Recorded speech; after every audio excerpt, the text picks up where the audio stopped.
প্রশ্নে গণ অধিকার পরিষদ আপোষ করবে না। এই বিপ্লবের নামের নব্য ব্যবসায়ীদেরকে আপনাদেরকে রুখে দিতে হবে।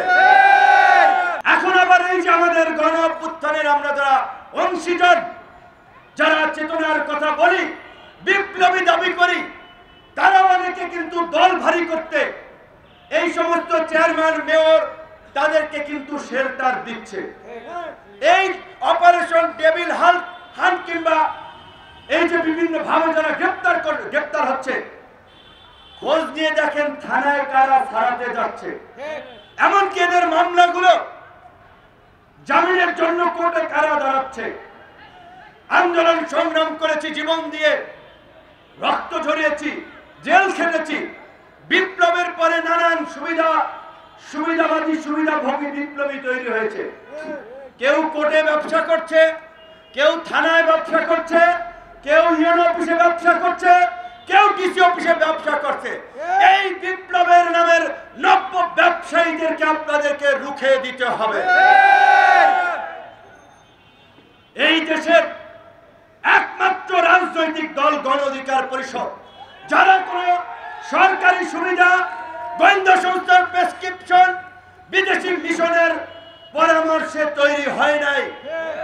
জনগণের চাহিদা অনুযায়ী, জনগণের আকাঙ্ক্ষা অনুযায়ী রাজপথে ধারাবাহিকভাবে গত 7-8 বছরের আন্দোলন সংগ্রামে মধ্য দিয়ে এই গণ অধিকার পরিষদ গড়ে উঠেছে।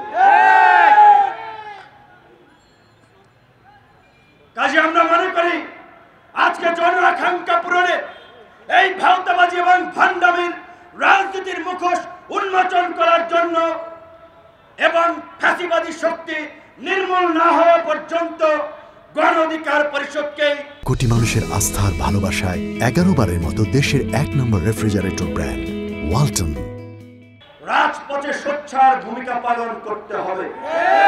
তাই আগামী 19 তারিখের জেলাব্যাপী কর্মসূচিতে লিফলেট এবং গণসংযোগের মাধ্যমে দেশবাসীকে কানেক্ট করে পরবর্তীতেও নিষিদ্ধের জন্য প্রয়োজনে আমরা টানা অবস্থান কর্মসূচি ঢাকায় পালন করব। কিন্তু আমাদের পরিষ্কার কথা, আওয়ামী লীগ নিষিদ্ধের প্রশ্নে গণ অধিকার পরিষদ আপোষ করবে না। প্রয়োজনে যারা আপোষ করবে আমরা তাদের বিরুদ্ধে দাঁড়াবো। ভোটের রাজনীতির জন্য আপোষ করবেন, ব্যবসা বাণিজ্য ধান্দাবাজির জন্য আপোষ করবেন। এই আপোষ যারা করছে গণমাধ্যমের ভাই বন্ধুদেরকে বলবো, আপনারা এইগুলা নিয়ে একটু খবর প্রকাশ করেন। আওয়ামী লীগের নেতারা বিভিন্ন ব্যাংকের পরিচালক ছিলেন, চেয়ারম্যান ছিলেন, বিভিন্ন আর্থিক প্রতিষ্ঠানের দায়িত্ব ছিলেন। এই গণ অভ্যুত্থানের পরেও বাল তবিয়াতের থেকে চেকের মাধ্যমে বিভিন্ন ব্যক্তিকে ব্যবহার করে হাজার হাজার কোটি টাকা উঠিয়ে নিয়ে গেছে। আপনারা জানেন, এই খবর তো আম জনতা আমরা রাখি না। টাকা তারা উঠিয়ে নিয়ে গেছেন, অন্যদেরকে কমিশন দিয়েছেন। এই কমিশন বিভিন্ন স্তরে ভাগ বটরা হয়েছে। কাজেই আওয়ামী লীগকে নিষিদ্ধের নামে কোনো আইওসমূলক পদক্ষেপে আমাদের সমর্থন দেওয়া যাবে না।